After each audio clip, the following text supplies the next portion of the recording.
Salut CryptoFan, j'espère que vous allez bien et que vous avez passé d'excellentes fêtes de fin d'année.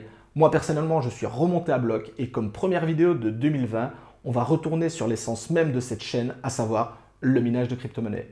Et pour l'occasion, je vais décider de vous tourner une vidéo en deux parties. La première partie, donc cette vidéo, sera destinée aux algorithmes de minage spécialement dédiés aux ASIC. Et la seconde partie, qui sortira dimanche prochain, sera quant à elle dédiée au minage GPU, avec le minage d'un côté AMD et de l'autre Nvidia. Alors, je vous laisse pas plus attendre, c'est parti.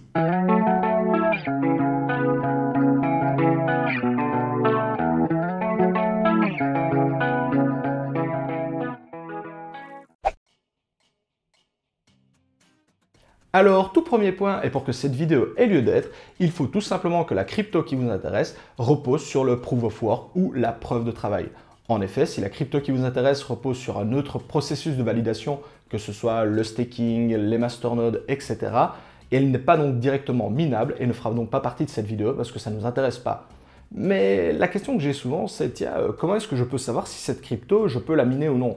Eh bien, tout simplement, il faut se rendre soit sur le site officiel de la crypto en question ou prendre le temps de lire son white paper et l'onglet preuve de travail ou le minage devrait être clairement indiqué. Cependant, il y a une possibilité qui est beaucoup plus simple, c'est tout simplement si votre crypto est déjà listé sur CoinMarketCap, il suffit de faire une petite recherche à son sujet et lorsque vous serez sur l'onglet de votre crypto, un onglet Mineable devrait apparaître, indiquant que la crypto peut être minée. Par exemple, Bitcoin est mineable, Ethereum est mineable, mais Ripple ne l'est pas, car il repose sur un autre processus de validation. Et dans le fond, un algorithme de minage, c'est quoi? Eh bien, pour vous parler des algorithmes de minage, j'aurais pu vous lire leur fiche Wikipédia à leur sujet, mais c'est relativement indigeste et peu intéressant pour une personne lambda. Cependant, si vous êtes un vrai passionné, je vous conseille vraiment de prendre 10 minutes de votre temps pour aller la lire. Je vous mets le lien en description, car c'est super intéressant. Mais si je devais simplifier au maximum ce qu'est un algorithme de minage, eh bien, je dirais tout simplement que c'est la langue parlée par la crypto-monnaie. Et donc, lorsque vous voulez miner une crypto, il faut que la machine que vous allez utiliser parle et comprenne cette langue. C'est par exemple le cas des ASIC, qui sont des machines dédiées au minage et qui parlent une seule langue, et donc un seul algorithme. Mais en contrepartie, elles le font de manière très efficace. De l'autre côté, on retrouve les GPU, ou cartes graphiques, qui elles peuvent parler plusieurs langues, mais de manière moins efficace. Mais ce n'est pas tout au niveau des algorithmes. Si on prend par exemple l'algorithme du Bitcoin, qui est le SHA-256, celui-ci est également utilisé par d'autres crypto-monnaies comme Bitcoin Cash ou Bitcoin SV. Et forcément, au niveau des algorithmes, il y en a des dizaines et des dizaines. SHA-256, Scrypt, Equihash, Kryptonite, etc. On en a même des spéciaux comme par exemple X11, qui en réalité est une suite de 11 algorithmes de minage différents mis les uns à la suite des autres. Bref, c'est quasiment sans limite. Alors attention que dans le cas du X11, bien qu'il s'agisse d'une suite de 11 algorithmes différents, ceux-ci étant tout le temps les mêmes, il existe des ASIC spécialement dédiés au minage de ceux-ci. Bref, après cette courte introduction, entrons maintenant dans le vif du sujet. Au niveau des algorithmes de minage, il existe deux grandes catégories ou deux grandes familles. D'un côté, on retrouve le minage ASIC et de l'autre, le minage GPU. Et concernant le minage GPU, on en parlera dans la partie 2 de cette vidéo. Dans cette vidéo, je ne vous parlerai pas du minage CPU ou minage processeur, tout simplement car il est relativement marginal et peu répandu. Et je ne vous parlerai pas non plus des FPGA car cela reste relativement complexe et donc peu accessible pour le commun des mortels. Bref, ici, nous allons nous concentrer sur les 99% restants du minage, à savoir le minage ASIC et GPU. Mais pour faire la différence entre les deux, quoi de mieux que de reparcourir le cheminement qui nous a amenés jusque-là? Et qui de mieux placé que Bitcoin et sa fabuleuse course à l'armement? Si nous nous replongeons en 2009, au départ, Bitcoin a été conçu pour être miné à l'aide d'un simple processeur. C'est notamment de cette façon que Satoshi Nakamoto a pu valider les premiers blocs à la blockchain Bitcoin.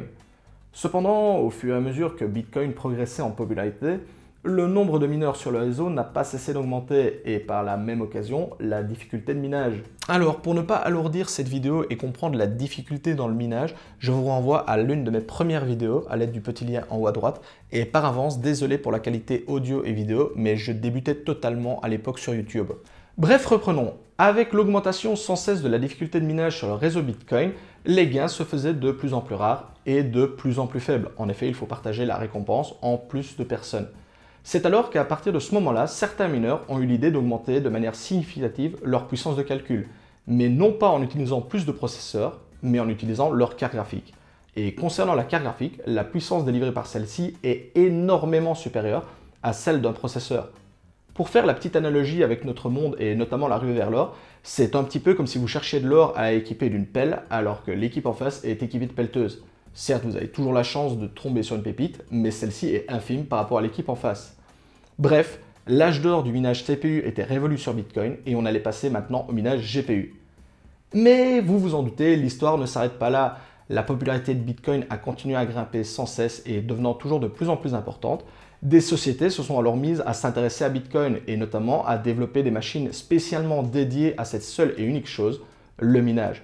Le premier ASIC était né et on a ainsi découvert l'âge du minage ASIC.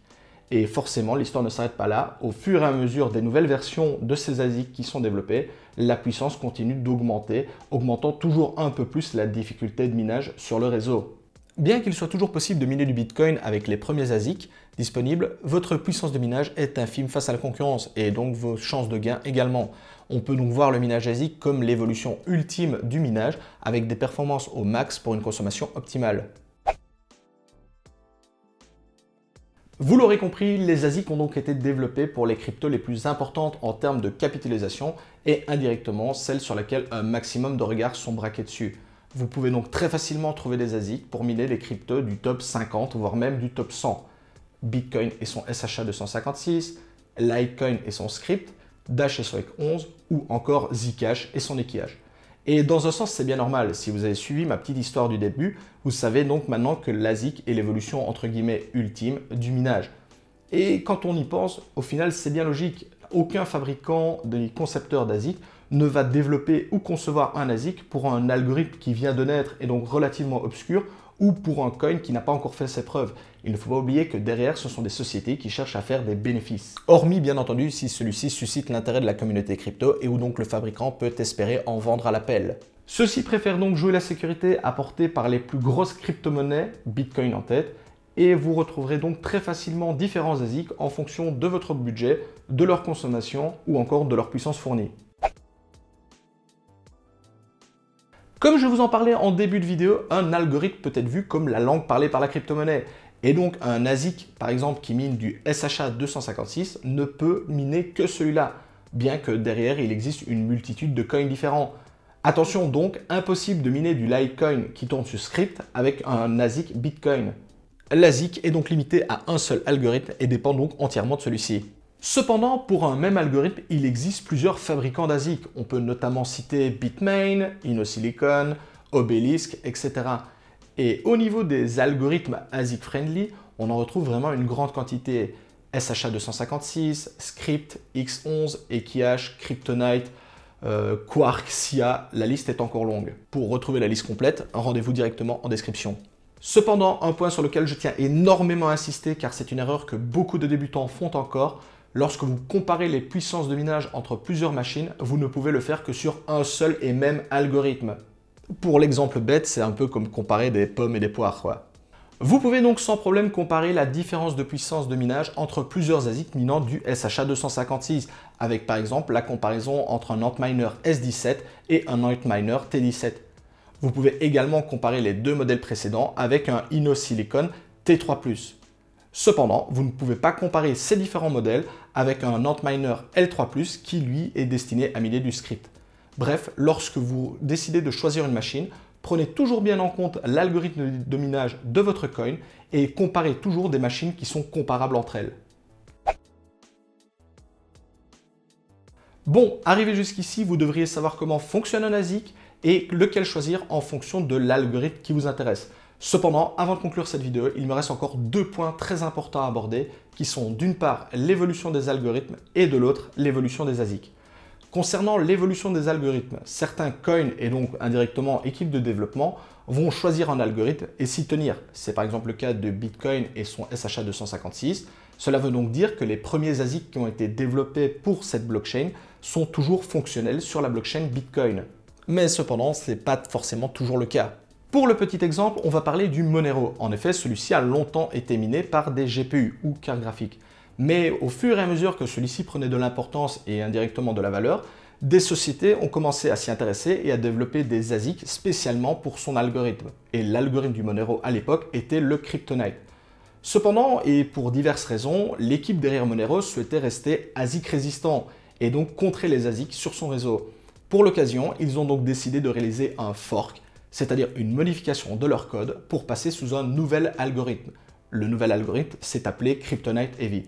Et qui dit nouvel algorithme dit nouvelle langue parlée. Et donc les ASIC qui ont été développés pour le Kryptonite ne pouvaient pas, quant à eux, miner le Kryptonite Heavy.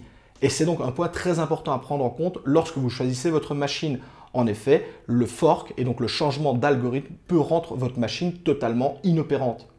Et pour la petite histoire, parce que l'histoire ne s'arrête pas là, malheureusement, on a eu de nouveau, suite à l'intérêt pour le Monero, de nouveaux ASIC qui sont apparus sur son réseau, donc le Kryptonite Heavy. Et de nouveau, l'équipe souhaitant rester ASIC résistant a réalisé un fork pour passer de nouveau sur un algorithme résistant aux ASIC, le RandomX. Dernier point et non des moindres, l'apparition d'ASIC de plus en plus puissants. Je vous en parlais juste avant, mais il est effectivement toujours possible de miner du Bitcoin avec les premiers ASIC sortis. Cependant, leur performance et leur puissance est nettement inférieure aux derniers modèles en date. Là-dessus, je ne vous apprends rien si je vous dis que forcément les nouveaux modèles sont plus puissants, consomment moins, etc. Et donc c'est un point important à prendre en compte dans votre choix de matériel. Essayez toujours d'acheter un des modèles les plus récents pour mettre toutes les chances de votre côté. Et pourquoi est-ce que je vous parle de ça? Tout simplement parce que j'ai énormément de débutants qui souhaitent miner du Bitcoin, qui viennent me trouver avec ce genre de sticks USB qui sont en réalité des premiers ASIC. Et je vous laisse faire le calcul, mais comparez la puissance de ce genre de stick USB avec un Antminer S17 et vous aurez compris que leur heure de gloire était il y a déjà plusieurs années, bien qu'il soit toujours disponible à la vente. En conclusion, si vous souhaitez vous lancer dans le minage ASIC, prenez le temps de comparer les différents algorithmes entre eux et les différentes machines qui s'offrent à vous. Car de ce côté-là, bien qu'un ASIC soit très puissant en minage, il n'y a pas de miracle. Ce n'est pas avec un ASIC dans votre salon que vous allez devenir milliardaire du jour au lendemain. Dimanche prochain, je vous sortirai la partie 2 de cette vidéo qui, elle, sera axée sur le minage GPU. Et pour l'occasion, on verra les algorithmes de minage en fonction de AMD ou Nvidia. Comme d'habitude, si la vidéo vous a plu, n'hésitez pas à laisser votre pouce bleu, à vous abonner et laisser un commentaire, ça me fait toujours super plaisir. Comme à chaque fois, vous pouvez toujours me retrouver sur Discord ou sur Twitter. Je vous souhaite à tous une excellente année 2020. C'était Monsieur TK. Ciao les cryptophanes.